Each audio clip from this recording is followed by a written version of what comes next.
Social Development Minister Lindiwe Zulu has been elected the new chairperson of the Partners in Population and Development. Zulu was elected unanimously and will serve a 3-year term. The Partners in Population and Development is an intergovernmental organization launched during the historic International Conference on Population and Development. It took place in Cairo, Egypt in 1994. It currently is comprised of 27 developing countries.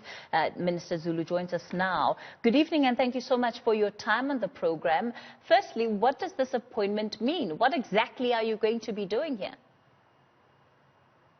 Cathy, thank you very much for the opportunity. May I start with the fact that the world is not waiting for us. The world is moving, so we need to move with the world. So when South Africa gets elected into a position like that, I'm Lindiwe Zulu, yes, elected into the position, but it is about my country. It is about the government that I represent. And so this population development, if we can rewind back to sometime last year, we were in Kenya, we're in Nairobi in Kenya, where we had the conference of the Population and Development Conference. So what I will be doing, first and foremost, I need to be sure that I represent my country efficiently in as far as the issue of population and development is concerned. Secondly, it is about the number of developing countries that belong to this population development platform. We have to talk about our population, the development of our population, the management of our population, the service delivery that related to our population, the issues of reproductive rights, and the issues of women in particular, because you cannot talk about reproductive rights without putting women at the center of those reproductive rights. So that's my responsibility in steering the ship for the next 3 years, looking into the different scenarios, the different patterns, the different growth in population, but most of all, what do we put in place as firstly the continent, the African continent, but all the developing countries? What plans do we put in place to make sure that we manage population development? But when all is said and done, we also service our people to appreciate what population development is all about. It's an important issue that this group is tackling. When we take a look at population development and ensuring that people generally have access to opportunity that allows their lives to progress, COVID-19 has, of course, ensured that countries take multiple steps back due to the impact that it's had. So when you look at the projections over the next 3 years, what do you identify as being some of the challenges that you and the other member countries are going to be faced with?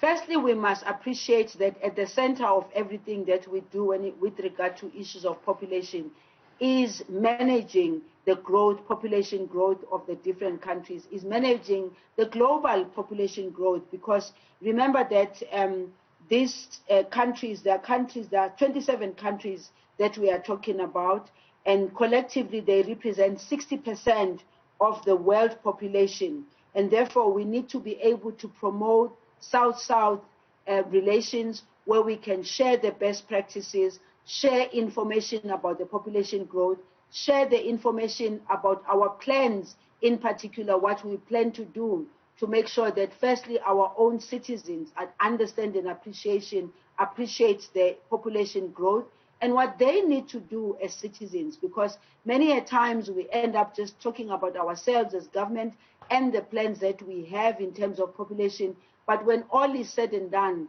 it is about us getting down to the people and explaining to them. It's about getting to the people and explaining reproductive rights. What rights do women have in as far as reproduction is concerned? Do they make the decisions on when they want to have the children, how they want to have the children, under what conditions do they want to have those children? So those are the issues that collectively as the 27 countries we need to talk about.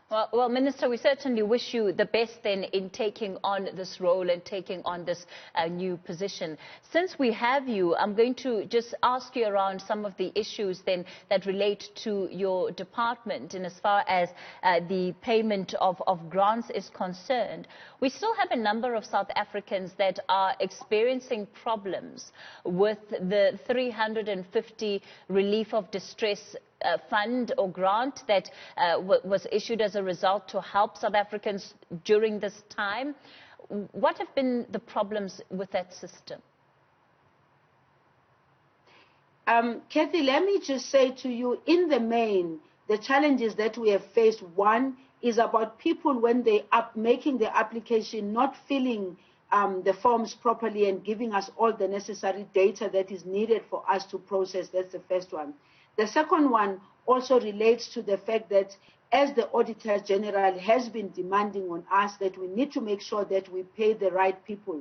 So the system is forced to go back and check whether we are paying the right people or not the right people. And therefore, the data and processes of ensuring that we pay the right people does not sit with the Department of Social Development nor SASSA itself. So we rely on other data.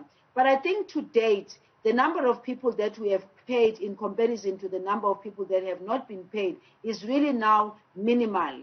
And this is what we need to actually correct to make sure that now that President Cyril Ramaphosa has now decided that we need to extend the 350, we must make sure that the lessons that have been learned in the past 6 months of the payment, we do not come into a space of the same problems that we've been facing in the past 6 months. And I think the system is really ready for that. But let me also make the statement, those that applied and qualified and simply did not put the right information, we're dealing with that. Those people have to be paid all their money. If you applied in May and you were paid only in May and June and then you didn't get paid in July and August or whatever the case might be, you still have the opportunity to get your money. We didn't say that because it ends now in October, the original 6 months ends in October. But those who were not paid, who were supposed to be paid, they have to be paid. That's the directive that we have given, and I personally have given to SASSA as a minister to say those that, and those also there are other people who were not paid because they were either in some other data or not, only to find that a few days down the line or a few months down the line, we find that people were in NSFAS, people were in some data where they were not supposed to be in that data. We're cleaning that, and we promise people we need to pay them their money, irrespective of when they applied. They have to get their money from the time that they were approved to receive their money. So we're out here to pay the money. The focus, obviously, right now is, can we reduce those challenges right now? Because we now know many of the people who applied who have been paid from May until now it has been extended to the next 3 months. Cathy, here's one other issue that we have a bit of a problem with. We've realized through the Auditor General that there are about 30,000 people or so who were paid who were not supposed to be paid because they applied and their things were processed. We're going to get back that money. We need that money back.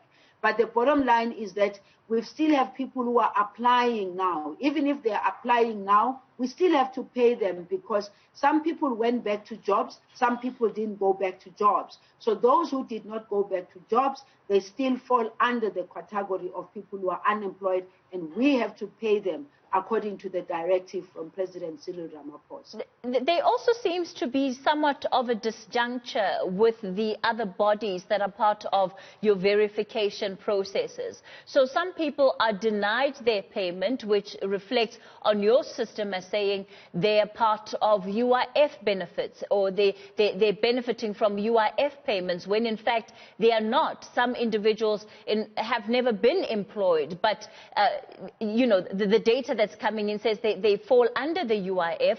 Other people are also being disenfranchised due to third-party data, where it's reflecting that they might not be getting an income, but perhaps somebody else in their family is getting an income, and therefore they're told that they don't qualify for this money. Yes, Cathy, we are very much aware of that, first and foremost, and we are saying this becomes a broader problem, not just a problem of the Department of Social Development. It becomes a broader problem of government and society and community, but from government especially, because it means our data and the sharing of the data and the usage of the data is still scattered. And this is what has now enabled us as a Department of Social Development to say, this is the time for us to fix that data. Under normal circumstances, well, of course, I'm talking about developed countries with technology and all, we think that this is the time for us to fix that data and make sure that data of a South African, wherever that South African is, can be related to, from Home Affairs to the Department of Social Development to all other departments where a citizen gets benefits. So it exposed the weakness in the system in as far as our data is concerned, information about people, but it also exposed our intergovernmental data sharing. And I think this is a great opportunity for us to then say, okay, now we have the data. And look, Cathy, all the people that are on the data, they never went to any office of SASSA to go and fill up forms and be sitting in front of somebody who's got interested or not interested. They had to do that through the gadgets, through WhatsApp, through email, through all the millions of people that applied. They applied through the gadgets that we all use on a day-to-day basis. Therefore, the next thing that we need to do as a Department of Social Development is to speak to other departments that are responsible for data to say that it's important for us to share the data. And of course, it comes with its own challenges sometimes, sure, because some people don't want to share their personal data, some people, but as a nation and as a country, I think COVID-19 has made it possible for us to say government needs to have the data of its citizens, because many of its citizens depend on services that are delivered by the government. Minister Lindiwe Zulu, we're going to have to leave it there for tonight. Thanks for your time.